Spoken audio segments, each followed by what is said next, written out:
Hi folks, welcome to DIY with Dennis. About a month ago I was asked to create a welcome sign for a wedding. Let me show you how I did it. The sign was made with two upright boards with different heights and different widths. And so I started by dimensioning some half-inch plywood.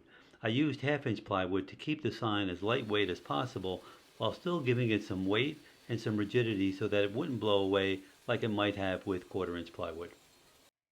Both boards had a half moon shape at the top, and so I made a quick trammel to help create that shape. I used a piece of scrap wood cut to the width of the board, attached a pencil to the board, and held it in place with a spring clamp, and that worked out just fine. And then I took both boards over to the bandsaw to cut out the shapes.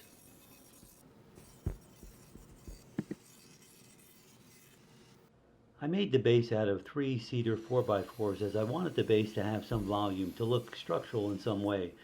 And cedar also went along with the theme of keeping the base comparatively light when compared to construction lumber like Douglas fir.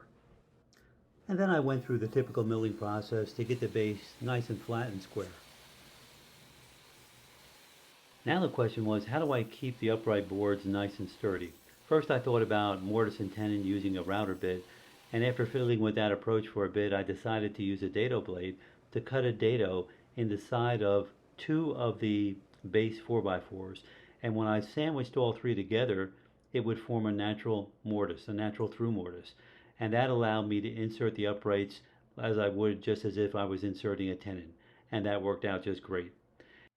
And that approach allowed me to take the sign apart and deliver it in pieces and not have to worry about fastening the boards to the base in any way.